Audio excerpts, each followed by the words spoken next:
여러분들을 주님으로 환영합니다. 어릴 적에 이제 처음 한글을 배우던 때가 기억납니다. 저는 이제 유치원 안 다녔기 때문에 국민학교를 들어가서 한글을 막 배우기 시작을 했습니다. 아마 그 당시 저희 반에 들어갈 때 한글을 못 읽는 친구가 저랑 다른 친구 딱 2명 있었습니다. 그리고 남들은 다 읽을 줄 알더라고요. 그래서 이제 한글을 하나하나 배워 나갔는데, 그래서 한번 기억을 하겠죠. 놀라웠던 경험이었습니다. 거리를 걸을 때 아무 의미 없던 그림들이, 아무 의미 없이 이해할 수 없는 어떤 형상들이 하나하나 의미를 가지고 떠오르기 시작합니다. 와, 저기가 문방구라고 이야기하던 거를 저기에 저렇게 글자로 써놓은 거구나. 와, 저기가 슈퍼라는 글자가 써있구나. 저기에는 치과라는 글자가 써있구나. 의미 없던 그 무언가들이 하나하나 의미가 돼서 나에게 많은 정보를 전달해주고, 간판만 읽어도 그게 무엇인지 알게 되는 경험을 합니다. 책장에 있던 수많은 책들의 내용들도 하나하나 알게 되는 거고요. 종이와 까만 걸로 이루었던 그 무언가가 나에게 놀라운 세계를, 놀라운 경험을, 놀라운 이야기를 전해주기 시작합니다. 더 이상 누군가에게 책을 읽어달라고 부탁하지 않아도 그걸 통해서 새로운 세계와 새로운 그 무언가를 만나게 됩니다. 그 비슷한 경험들을 하게 된 게 실은 신앙을 통해서 겪은 경험들입니다. 중고등학교 때는 교회가 좋고 친구가 좋고 여러 가지 이유로 나갔던 것이고, 대학을 와서 신학을 하면서 배우게 되면서 성경은 나에게 전혀 다른 의미의 진리를 보여주기 시작을 하고 전혀 다른 세계를 비춰주기 시작을 했습니다. 그리고 삶에 일어났던 많은 순간들 하나하나가, 내가 겪고 있는 많은 만남 하나하나가, 인연 하나하나가 일상의 어떤 지나가는 것들이 아니라 전혀 다른 의미로 나에게 다가오기 시작을 하고, 새로운 글자를 알았던 그 경험 그대로 내게 박히기 시작을 합니다.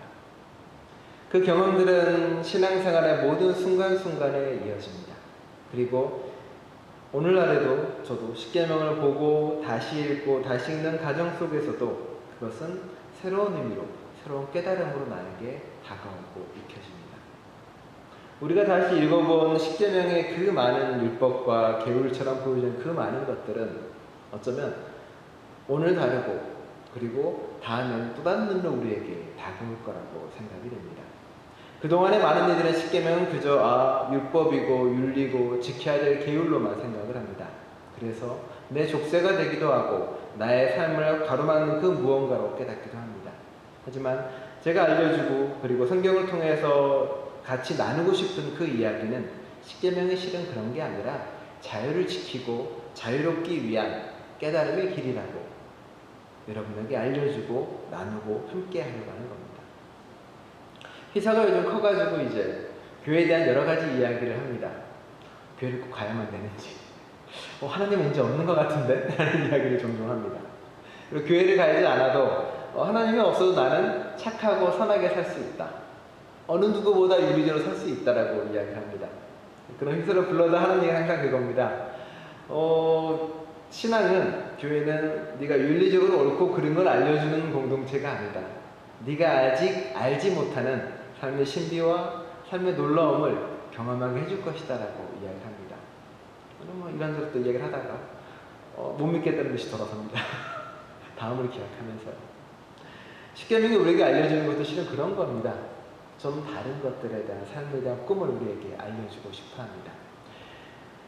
구약시대 때 심어졌던 십계명은 씨앗으로 심어집니다. 10개의 다양한 모양과 다양한 색깔의 씨앗입니다. 그리고 십계명은 아마 그 씨앗으로서의 효능을 얘기했을 겁니다. 이걸 짜서 먹으면 기름이 생겨, 이걸 잘하면 좋은 일이 있을 거야. 십계명의 씨앗은 구약에서 심어지고요, 구약의 수많은 역사 가운데서 조금씩 자라납니다. 신약을 지나면서 그것은 나무로서, 잎으로서, 가지로서 누군가에게 가치 있는 걸로 작용합니다. 신약을 지나 예수님을 지나 바울을 지나며 십계명은 씨앗의 모습이 아니라 나무의 모습으로, 열매의 모습으로, 혹은 누군가에게 그늘로, 가지로, 또 다른 씨앗으로 누군가에게 다가갑니다. 어쩌면 원래의 모습은 사라진 채 또 다른 효능으로 누군가에게 그 가치를 드러내고 있다는 겁니다. 예수님은 그렇게 십계명의 씨앗을 가지고 자라난 나무를 나눠주고 열매를 나눠주고 그늘을 나눠주고 목재를 나눠줍니다. 그러다 보니 처음에 쓰던 의미와는 좀 더 다른 의미로 우리에게 다가오고 익혀집니다. 간음하지 말라, 도둑질 말라의 윤리적 계명은 예수님에게 와서는 그 마음조차 가지지 말라고, 죄를 지으며 눈을 빼고 손을 자르라는 극단적인 이야기도 나오고, 그리고 더 나아가서는 존재에 대한 이웃에 대한 처절한 사랑의 고백으로 드러나기도 합니다. 십계명의 씨앗으로 만족하는 게 아니라 우리는 그게 자라나고 성장해서 나무가 되는 걸 지켜보고 있고, 그게 우리에게 또 어떤 나무로 다가오는지를 만나고 경험해야 됩니다. 그게 십계명이 우리에게 주는 이야기이기도 합니다. 지난주에 우리는 이제 다른 사람의 아내를 탐하지 말라는 이야기로 나눴습니다. 단순히 보면은 그저 이렇게 다른 사람의 이웃에 대해서, 아내에 대해서 내가 가지려고 하거나 뺏으면 안 돼, 다윗이 밧세바를 뺐듯이 그렇게 하면 안 돼라는 단순한 윤리적 강령처럼 보인다라고 이야기했습니다. 하지만 실은 그 안에는 그렇지 않은 걸로 끊임없이 자라고 있는 겁니다. 내가 누군가의 아내를 탐한다는 것은 성적인 욕망이나 욕구가 아니라 실은 넘어서서 저 모습이 내 아내에게 있었으면 좋겠다, 혹은 저러한 모습이 내 남편에게 있었으면 좋겠다, 더 깊이 들어가면 어떠한 모습이 내 안에 있었으면 좋겠다라고 끊임없이 비교하고 욕망하며 타인의 모습을, 더 나은 모습을 누군가한테 요구하는 것, 나 자신에게도 끊임없이 요구하고 끊임없이 나를 착취하고 끊임없이 나를 갉아먹는 것, 그 자체가 실은 이웃의 아내를 탐하는 것이고, 또 누군가와 비교해서 내 옆에 있는 누군가를 싫어하고 미워하고 안 좋게 생각하는 것, 그 자체가 내 이웃의 아내를 탐하지 말라는 하나의 큰 줄기의 하나라고 말씀을 드렸습니다. 그래서 9계명과 10계명은 나눠집니다. 오늘 보신 것처럼 출애굽기에는 9계명과 10계명이 하나인 것처럼 보이지만 신명기에는 아내와 소유를 분리를 해서 따로 나누고 있습니다. 저희는 나누면서 그 계명을 천주교와 루테의 구분처럼 9계명과 10계명을 나눠서 지금 살펴보고 있는 중입니다. 그리고 오늘 나누고자 하는 건 바로 내 이웃의 것을 절대 탐하지 말라는 계명입니다. 그리고 여기서 나누고 싶은 건 두 가지입니다. 이웃에 대한 것과 탐욕에 관련된 이야기. 주부에 나와 있는 표지 그림입니다. 그렇죠? 글자는 이런 거죠. 예수님께서 가라사대 내 이웃을 내 몸과 같이 사랑하라 하였나이다. 그러자 한 사람이 손을 들고 질문하니, 그렇다면 이교도, 동성애자, 원수, 악마 숭배자들은 때려 죽여도 되는 것입니까? 예수님이 대답하죠. 이 새끼는 지금까지 내 말을 뭘로 쳐들은 거지? 네. 예수님의 말이 그대로 전해드렸을 것 같습니다. 그쵸? 뭘로 쳐들은 걸까요? 세상 사람들은, 세상의 교회는. 유대인들이 처음에 이 십계명을 받아들였습니다. 그리고 그 십계명을 그대로 가졌죠. 이웃을 사랑하라는 말을. 그 계명을 가지고 유대인들이 한 일들은 그렇게 넓은 일들은 아닙니다. 자기의 이웃들은 사랑했습니다. 자기의 가족들은 사랑했고요. 자기 옆에 있는 누군가는 정말로 사랑했을 수도 있습니다. 하지만 그 사람들은 그렇게 가서 가나안의 이방인들은 모두 다 죽음에 이르는 전쟁을 일으키기도 하고요. 자신을 침략한 모든 사람들의 씨를 멸족시키기도 합니다. 혹은 같은 지파고 같은 사람들인데 그 지파의 남성들을 모두 죽이기에 이르기도 하죠. 신약으로 넘어와서 유대인들은 사마리아인과 여성과 장애인과 그 수많은 사람들은 자신의 이웃의 범위에 두지 않습니다. 그들은 자신의 이웃이 아니라고 생각했고 밀어내고 배척하는 삶을 살기 시작을 한 거죠. 이웃의 범위는 결국 내가 사랑할 수 있는 사람에서 벗어나지 않습니다.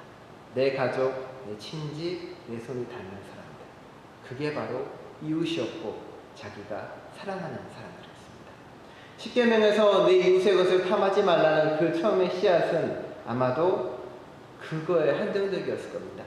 우리가 정말 먹고 살기 힘들고 우리가 정말 괴롭고 어려운데, 우리도 지금 막 남한테 뺏기고 수탈당하는데 우리끼리라도 그렇게 하지 말자.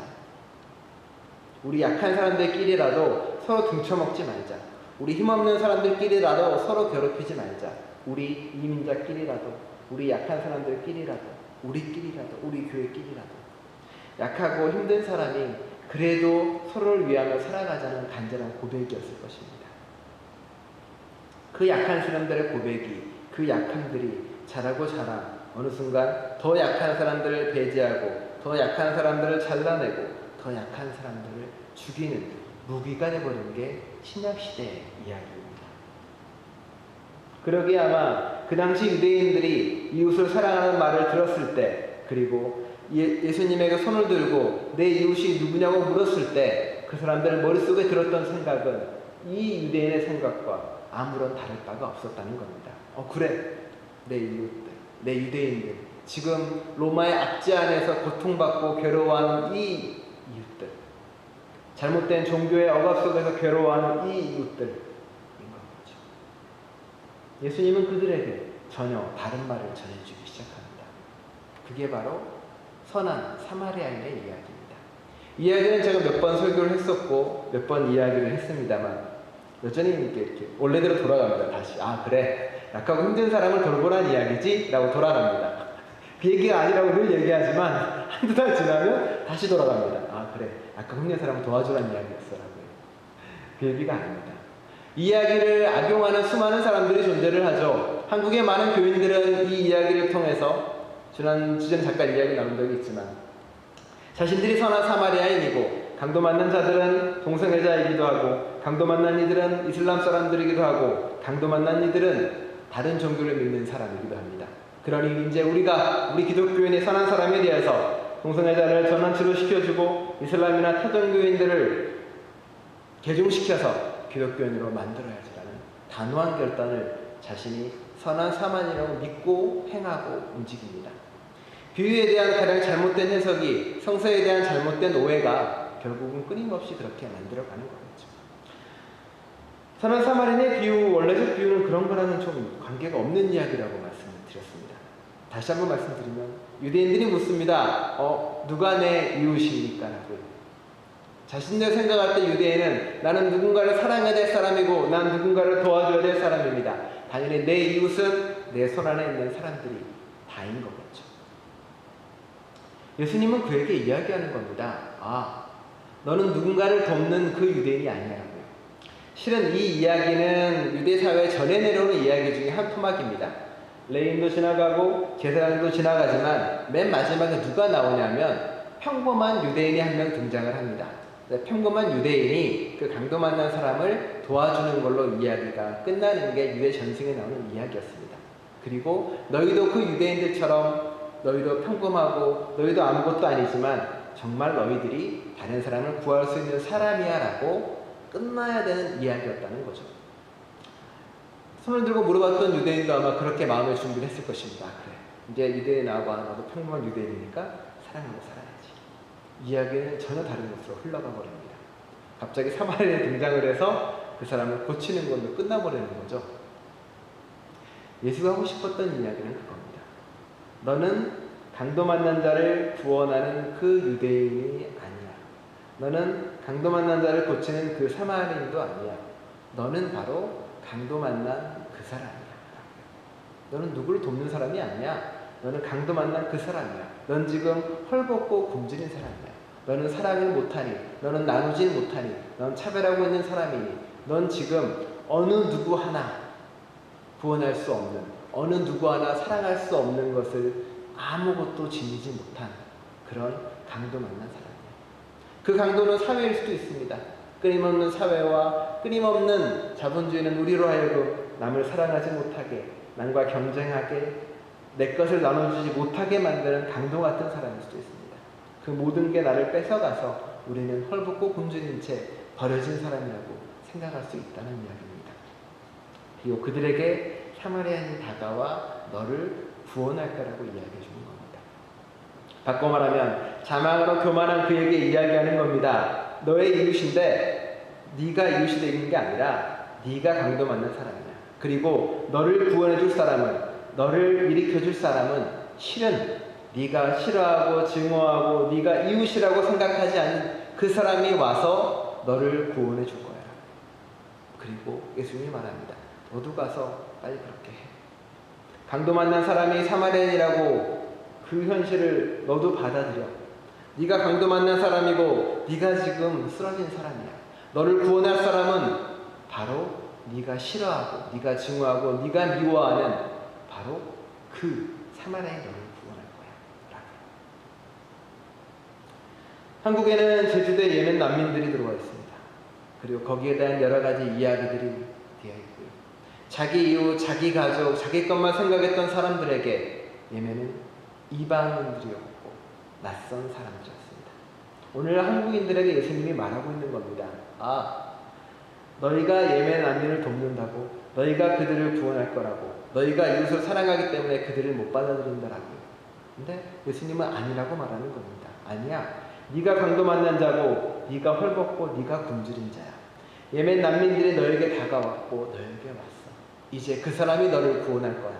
너에게 새롭게 사랑하는 법을 가르칠 것이고, 너에게 너의 사랑을 넘어서서 다른 사람을 사랑하는 법을 가르치게 될 것이고, 그 사람들이 너에게 와서 나누는 법을 가르칠 것이고, 그 사람이 너에게 와서 너의 담장을 넘어 나누고 함께하는 길을 가르쳐 줄 거야. 그게 바로 너의 이웃이야라고. 이웃의 것을 탐하지 마라 라는 말은 그 말에도 포함되어 있다는 겁니다. 너의 이웃이 너를 구원할 텐데 네가 가지고 있는 그 모든 것들이, 네가 누리고 있는 그 모든 것들이 원래 네 것이 아니야 라고 다시 한번 말하고 있는 겁니다. 그러니 이제 그것을 내려주고 내려놓고 함께할 때 네가 비로소 구원에 이를 수 있어. 그게 바로 예멘에서 온 혹은 멀리서 온 그 누군가고, 바로 그것이 바로 너의 이웃이라고 다시 한번 알려주고 깨우치는 게 예수님입니다. 내 이웃의 것을 탐하지 말라는 그 말은 내 옆에 있는 누군가의 소유를 가지고 싶은 욕망이나 더 많은 것을 가지고 싶은 소유에 대한 이야기이기도 합니다. 동시에 그것은 어쩌면 내가 나눌 수 없다고 경계지은 것, 내가 이 사람과는 함께할 수 없다고 경계짓는 것, 그 이웃을 넘어서서 그들과도 내가 나누고 함께해야 된다고 다시 한번 이야기하고 말하고 있는 겁니다. 어쩌면 우리가 쌓아오고 있는 수많은 것들은 다른 사람들의 생명과 다른 사람들의 소유를 뺏어서 이루어진 겁니다. 캐나다의 부는 여기 살고 있는 원주민들의 것을 뺏겠죠. 캐나다 정부는 지금 파이프라인을 놓고 기름을 수출해서 더 많은 부를 가지려고 합니다. 하지만 그 부는 결국 그 파이프라인 놓는 것은 원주민들의 생명과 환경을 뺏어서 내가 가져가는 거겠죠. 우리가 가지는 많은 것들은 결국 이웃의 것을 뺏어서 가져오고 누리는 거겠죠. 우리는 그것을 모르고 알지 못합니다. 수없이 많은 단계를 거쳐서 손에 들고 있기 때문에 그렇죠. 내 이웃의 것을 탐하지 말라는 그 말은, 그 마음조차 가지지 말라는 그 말은 돌아보고 깨우쳐가며 네가 가지고 있는 그것이 실은 알고 보면 네가 그저 행복하게 살겠다고 그 자그마한 것조차도 실은 결국은 누군가로부터 뺏은 걸 수 있다라고 다시 한번 이야기하는 겁니다. 마음조차 가리지 말라는 말이 바로 그 이야기입니다. 네 마음조차도 그 마음조차 돌이켜보며 헤아려가면서 조심조심 발을 띄라고 이야기하는 거고요. 탐심이나 탐욕의 이야기를 할 때 헬라어의 원문은 그것입니다. 욕망 자체에 대한 이야기는 조금 다르고요. 더 많이 가지려는 마음을 탐욕이라고 이야기했습니다. 어려운 이야기죠. 우리 안에 있는 더 많이 가지려는 그 자체도 하나님은 가지지 말라고 이야기합니다. 에릭 프롬은 소유냐 존재냐에서 탐욕을 설명을 할 때 네크로필리아라는 단어를 씁니다. 네크로필리아는 뭐냐면 프로이드에서 가져온 단어인데 시체를 사랑하는 마음입니다. 끔찍한 마음인 것 같죠? 바꿔 말하면 살아있지 않는 것을 사랑하는 마음, 그게 바로 네크로필리아의 마음입니다. 생명이나 살아서 숨쉬는 그 무언가가 아니라 죽어있는 그 무언가를 사랑하고 거기에 집착하는 것을 네크로필리아라고 이야기를 합니다. 프롬은 바로 그것을 탐욕이라고 정의합니다. 살아있는 생명 그 자체를 바라보고 거기에 숨쉬는 그 에너지와 그 놀라움을 사랑하는 것들이 아니라 지금 죽어있는 그 무언가를 끊임없이 소유하고자 하는 욕망을 바로 탐욕이라고 정의하는 것이고요. 내 이웃의 것을 탐하지 말라는 것은 내 이웃이 온 살아있는 모든 거라는 것은 내 살아있는 모든 것들의 것을 탐하지 말란 말인데 힘들고 어려운 말이죠. 욕망과 가지고 있는 마음인데. 근데 성경에서는 정말 그렇게 하지 말라고 이야기합니다. 그 말은 죽어있는 것보다 살아있는 것을 더 사랑하고 달려가려는 말이고요. 탐심을, 욕망을 억누르는 것은 힘들고 어렵고 지난하고 괴로운 일입니다.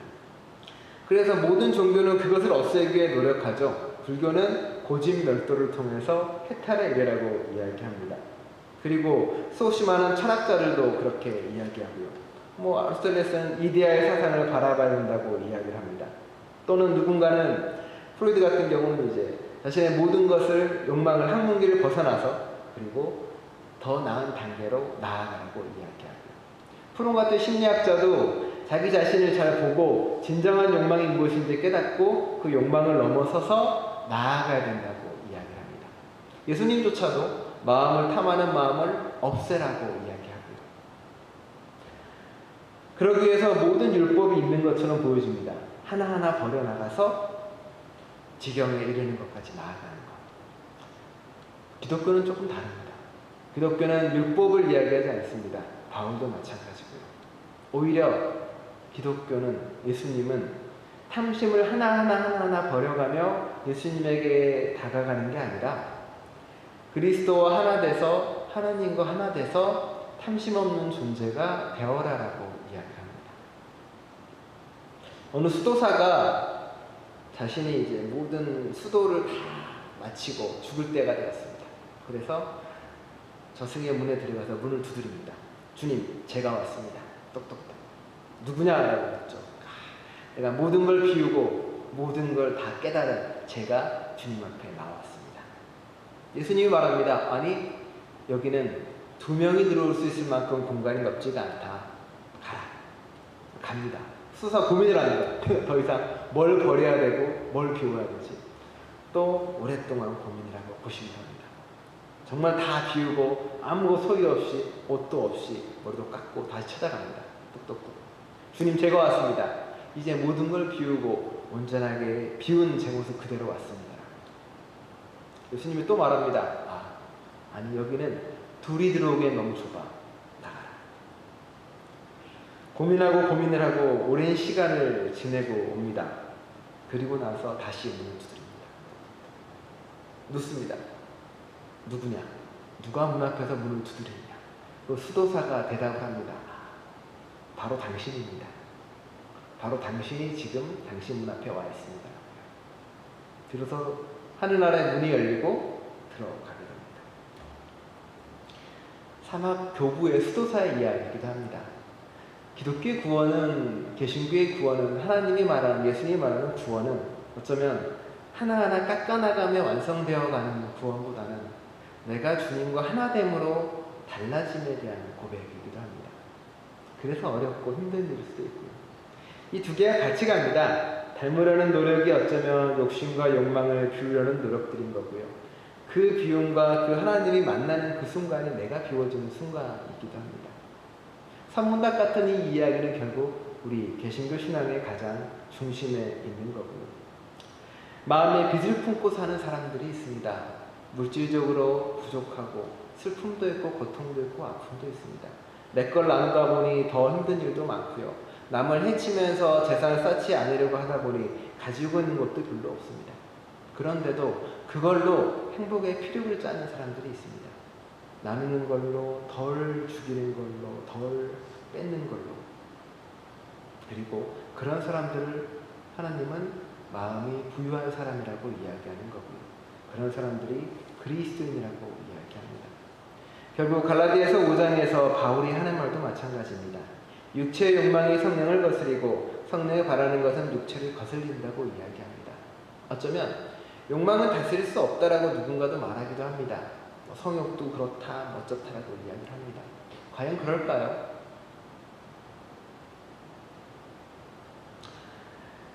욕망에 대한 이야기를 할 때 가끔 이웃의 아내를 탐하지 말라나 혹은 간음하지 말라에 대한 혹은 누군가에 대한 간음에 대한 마음만 들어도 간음하는 것이다라고 자르는 예수의 말을 볼 때 누군가는 너무 심하다라고 이야기합니다. 욕망은 자연스럽다라고 이야기하면서요. 과연 자연스러운 걸까요? 모든 동물들은 자신의 성욕을 주체하지 못합니다. 그래서 어미가 됐든 자식이 됐든 자식의 번식을 위해서 끊임없이 성욕을 그렇게 자연스럽게 풀죠. 인간은 그렇지 않습니다. 인간은 근친이나 혹은 자신의 자식이나 부모에게 어떤 성적 욕망을 느끼는 사람은 드물고 거의 없습니다. 그 욕망은 실은 통제되고 훈련되고 길들여가는 거겠죠. 그래서 지금 우리는 이렇게 근친상간의 욕망으로부터 벗어나서 좀 다른 길을 걷는 거고요. 욕망은 통제가 되고 훈련될 수 있는 길입니다. 이 사회가 하는 방식으로 훈련되는 것이 아니라 이 사회가 아닌 하나님의 방식으로 욕망이 훈련되고 방향이 틀어지는 것. 그게 십계명의 이야기고 그렇게 바뀌는 존재에 대한 이야기입니다. 십계명의 마지막으로 이렇게 끝이 납니다. 진리를 찾는 수도사가 주님에게 진리를 찾게 스승에게 달려갑니다. 물어봤어요. 주님, 스승님, 제가 진리를 찾고 싶습니다. 어떻게 해야 될까요? 스승이 묻습니다. 그래, 진리를 위해서 네가 해야 될 것이 무엇이라고 생각하느냐? 제자가 대답합니다. 아, 그래요. 진리를 향한 끊임없는 욕망, 내가 진리를 반드시 가지겠다는 끊임없는 갈증과 갈망이 나를 진리로 데려다 줄 것입니다. 스승이 대답합니다. 아니다. 진리라는 갈급함의 욕망이 너를 진리로 데려다 주지 못한다. 너에게 필요한 건 하나인데 네가 틀렸을 거라는 생각, 네가 모든 것을 알고 있지 못하다는 생각, 그것이 가장 필요한 것이다라는 겁니다. 십계명을 끝나고 또 다른 진리를 심고 또 다른 욕망을 가지려고 합니다. 그리고 우리는 끊임없이 십계명이 우리에게 알려주는 건 뭐냐면 우리가 지금 만나고 경험한 십계명이 전부가 아닐 거라는 깨달음입니다. 하나를 알게 되면 그 깨달음이 오는 게 정상입니다. 이게 다가 아닐 것이다. 내 삶이 이게 다가 아닐 것이다. 이 말씀이 이게 다가 아닐 것이다. 그리고 더 나은 무언가가, 그리고 내가 아직 미처 만나지 못한 이웃이, 내가 아직 미처 사랑하지 못한 사람이, 내가 아직 미처 깨닫지 못한 나의 탐욕이, 아직 내가 미처 깨닫지 못한 나의 죄악이, 그걸 향해 한 걸음 한 걸음 나아갈 때 당신 저와 여러분은 주님을 닮는, 그리고 십계명의 그 10가지 씨앗이 뿌린 열매를 거두는 저와 여러분이 되실 것입니다. 그런 저와 여러분 되기를 간절히 축원합니다. 기도하겠습니다.